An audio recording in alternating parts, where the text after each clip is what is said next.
All right, so here we get a video on how to install a tire on your KMC beadlock wheel. So the first thing you got to do, get your beadlock ring and your wheel separated. If you've watched my part 2 review on the KMC grenade, you want to definitely make sure you remove all of your steel inserts, clean them up, and then reinstall them. Make sure they are either flush or below this surface, because this is what the beadlock ring sits up against when you bolt it all the way down. You want to use medium strength or blue Loctite, because if you ever have to take out red Loctite, you have to get that up to 400 degrees, and that would burn off your powder coating. There's a good chance with these KMCs that these inserts will be seized in the wheel. If you come across that, you can get them warrantied out. There's another strong chance that the locking compound they used did not set up or cure, and you'll be able to take these out by finger, just twisting them out with your finger. You could be driving down the road, they could twist out, and you'd lose air instantly and have a blowout and probably a wreck. So make sure these are properly Loctited in and below this mating surface. Once those have dried, then you can move on to the rest. So I'm going to show you real quick how we install these. So I've left one out right here so I can show you. So for this particular wheel, I've got the Easy Lock 500-5 installation tool, because I'm pretty sure these are Easy Lock thread inserts. I use these for other things. They look the exact same. And there's only two methods of securing a thread insert. It's either thread locker, or they'll have pins that you drive down and hammer in. And the ones with the pins are permanent. You destroy the threads to lock it in.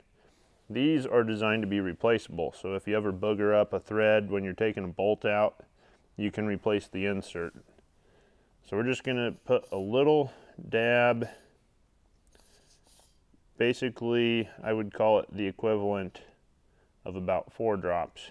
Thread this down till the tool bottoms out on the wheel, and that should be flush. So we'll look at it from the side, we'll make sure it's just below the surface, and now that's going to take a while to cure and dry so that it doesn't move when we go to put a bolt in it.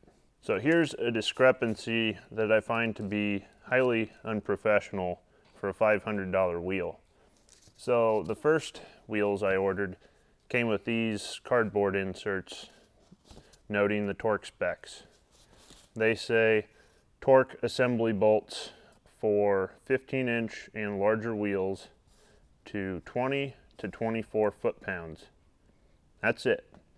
Doesn't say anything about anti-seize or Loctite or lubrication. It just says 20 to 24 foot-pounds. Doesn't say anything about the size of the hardware. This came with my replacement wheels, my warranty replacement wheels, about 6 months later. This one has different specs for different sizes of hardware. This is a lot better chart here, because it says 3/8. It even gives you a thing you can hold your bolt up against it just to, actually I guess these are little punch outs.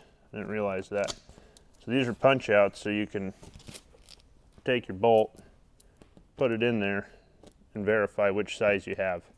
And this one says for 3/8 and 10 millimeter, it's 32 foot-pounds. All torque values are for dry surfaces. If using anti-seize, reduce torque values by 25%. What's 25% of 32 foot-pounds?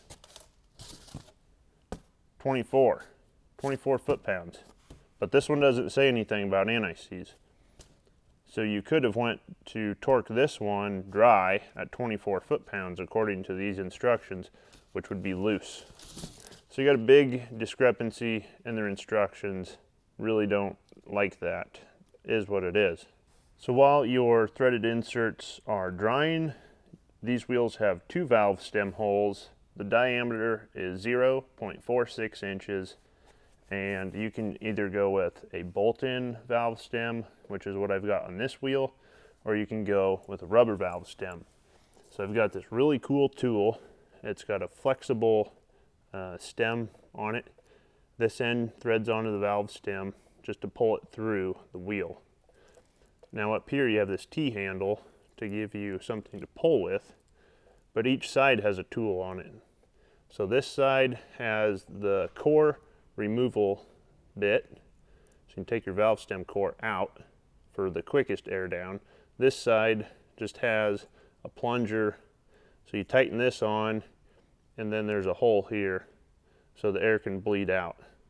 So you can either thread this down for kind of a slower air down, or you can take the valve stem core out for a quicker air down. Pros and cons of valve stems that I can see at this point. I'm actually trying both. These bolt-in ones are less likely to break off or leak when you attach an air chuck and walk away from it. And with beadlocks, I'm constantly going to be airing these down and airing them back up when I'm hitting the trails and then heading home. So I like the idea of the bolt-in. It's more rigid. I've clamped my air chuck onto rubbers, and when they get old and dried out and you get the weight of the air chuck pulling down on it, it'll tear the rubber ones. The perk of the rubbers is you can actually take this flexible valve stem tool and you put it through the hole, and so imagine it's through the hole, and then you can snake it around back to the outside, put your valve stem in, and this is with the tire on the wheel loosely, and then you can pull it through. And my theory is if I ever have to replace one, I can go to a tire shop and just have them break the bead off the back, and we'll still have enough length to get this out, and we'll be able to put a new valve stem in without unbolting the tire. Because that's a lot of work to unbolt the tire and then bolt it back on just to replace a valve stem. So I think my recommendation in the long run is going to be to go with the rubbers, and for these I'm using the ones they sell. They actually classify them as ATV valve stems. They're little short ones. That way they don't stick way out and they're not likely to get snagged by rocks. In the shop, this is the tool I use. It's like 20 bucks, and it's probably the best 20 bucks you'll ever spend, because this end clamps on to the valve stem, and then you can walk away, and all you got to do is hold this handle, and while you're holding it and air is flowing, it displays how much air is coming out from your air supply. When you let off, it tells you the pressure inside the tire. So I went down to the tire shop and asked him if I could buy a little bit of tire lube. He gave me this stuff, and it's incredible. Man, this stuff's super slimy.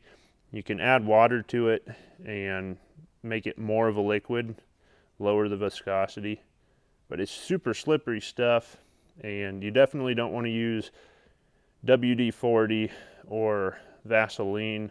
It actually breaks down the tire rubber material, whereas this stuff is made to lubricate tires. So when it comes to your tire, there's going to be 2 sides. This side you can clearly see there's nothing on the bead.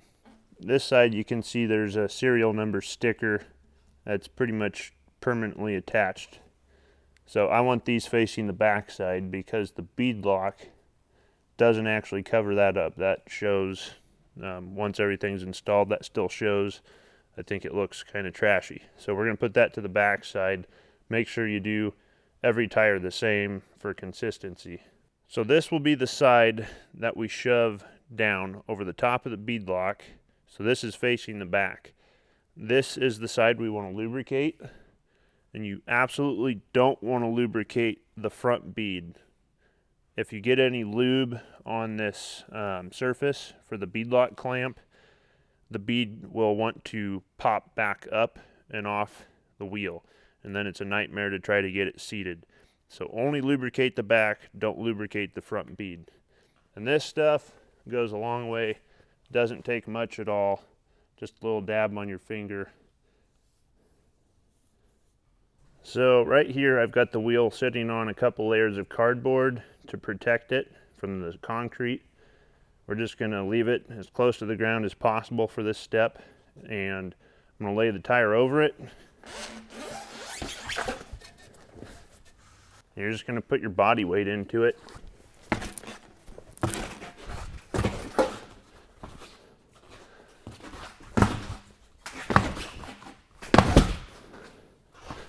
Now, one helpful tip, if it's cold outside, the rubber will actually shrink in colder temperatures. So you can leave the tire outside, let it get nice and cold, and I've had them almost fall over the wheel just with gravity. Did one of these when it was about -5 outside, brought it in, pretty much fell right on.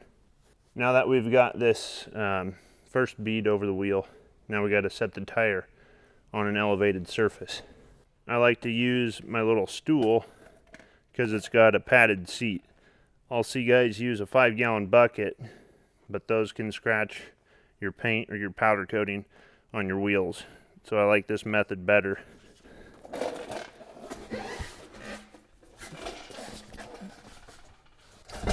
So here's the tricky part if you've never done one of these before.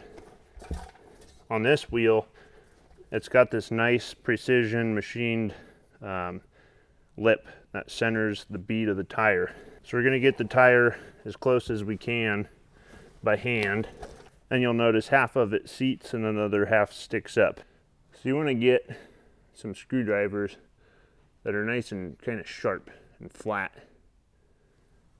because we're going to take these, you're going to work your way around the rim, and you're going to push out and pry a little bit down on that bead to push it down around that lip.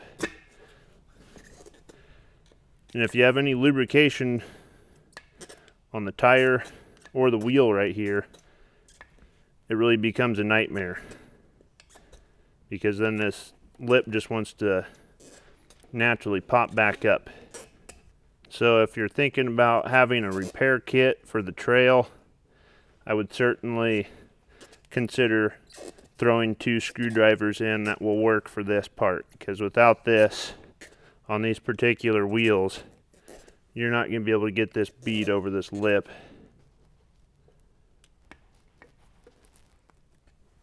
And there, the last little bit just went over. So now the bead is around the lip. Now I'm just going to take a dead blow hammer and finish seating it the rest of the way.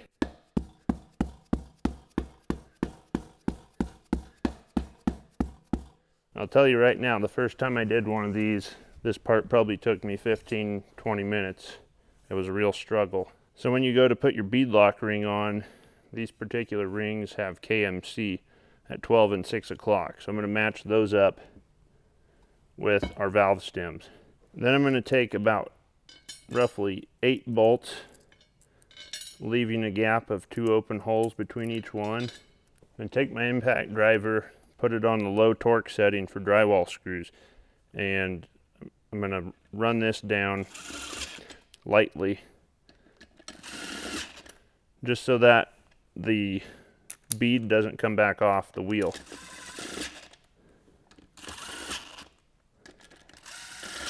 I happen to be using a 14mm socket. The problem with these wheels, the beadlock rings are not counterbored correctly. The diameter is too small, and the holes actually don't perfectly match up with the wheels. So the bolts want to hug towards the center.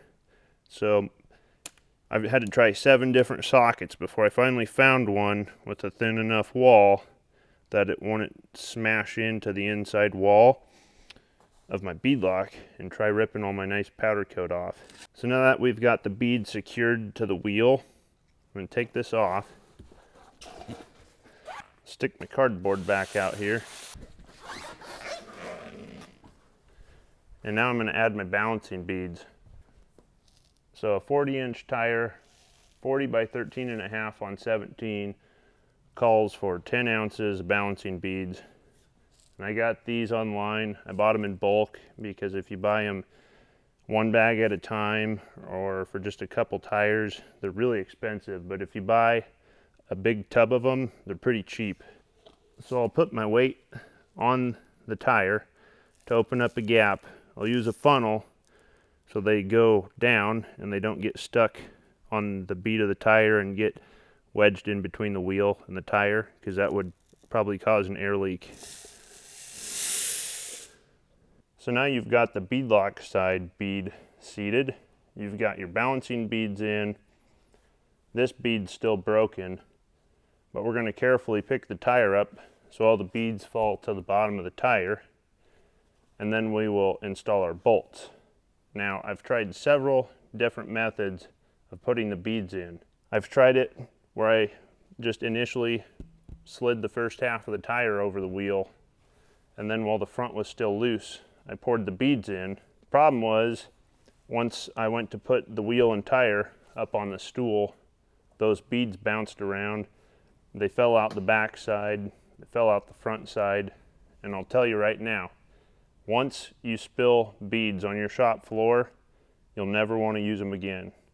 They're hard to see, they go everywhere, and it's like a cartoon where a guy throws a banana. Once you step on them, you're probably going to land on your back.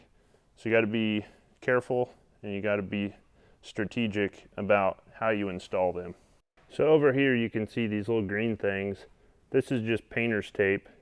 I put a little rip out on each bolt on the tire and I mark it 1 through 24. I just pull up, I do a web search for 24 bolt star pattern and find the proper one for doing a star pattern torque sequence. Go around, just write them down.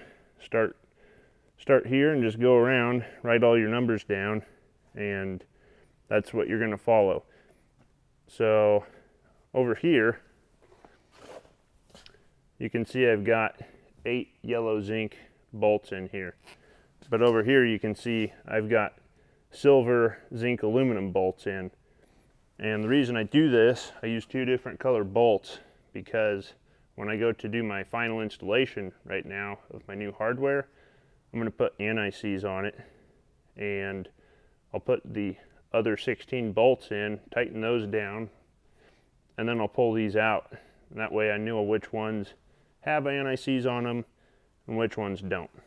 So we're going to get our bottle of anti-seize here, and I'm just going to put a kind of a light coating. That's about all you really need on there. Otherwise you're just going to make a mess and it's going to come out when you wash the truck, and then it's going to be all over everything.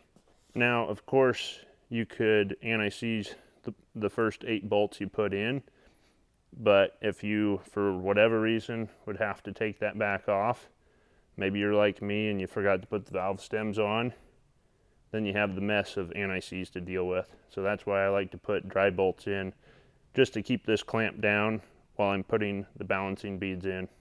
So we're going to go around tightening the bolts up a total of 6 times. So we started out essentially with the first 8. So we've got it clamped down, you know, centered with those first 8. We're going to put this on the low torque setting. We're just going to go around and bottom everything out to where this isn't impacting, but everything's just finger tight essentially. Then I'm going to put this on the middle torque setting, and I'm going to start out going in the star pattern. That's not even 5 foot-pounds worth of torque. We're not running it down until this quits tightening them. It's just we're taking out the slack, because otherwise with the torque wrench you'd be rotating each bolt around like 20 times. And then you're done with the impact. You're not trying to actually torque anything with this. That's the key. That's how you damage stuff, and that's how you unevenly tighten this down, and then it's wavy, and then you have failures. That's the first 2 times. Third time, set the torque wrench to 15 foot-pounds, and I'm going in my star pattern. Fourth time, I'm at 20 foot-pounds, star pattern. 5th time, the final 24 foot-pound setting, star pattern. And then the 6th and last time, I'm staying at that 24 foot-pounds, and I'm going around one more time just to make sure it's all nice and even and still at 24 foot-pounds. And one thing you may encounter while you're going around, you'll notice 1 and 24 are next to each other. So once you get to the end at 24, you'll have a lot of number 1 sticking out. You can tighten it by hand.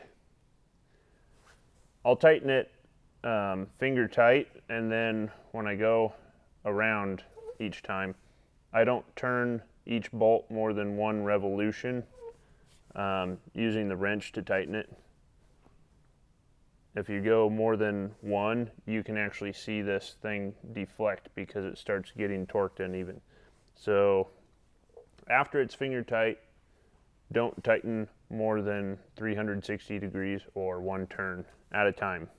So now this thing's all torqued. We went around all 6 times.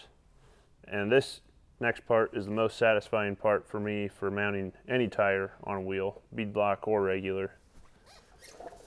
So I'm going to flip this around so that it's facing away from me, and we're going to air it up, and that back bead is going to seat on the rim.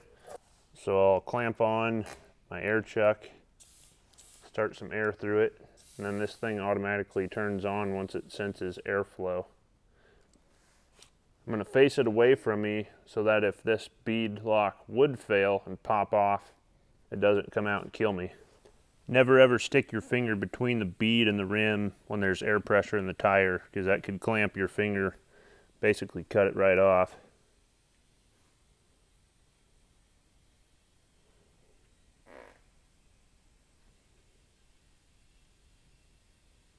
Right there, we're at 8 psi.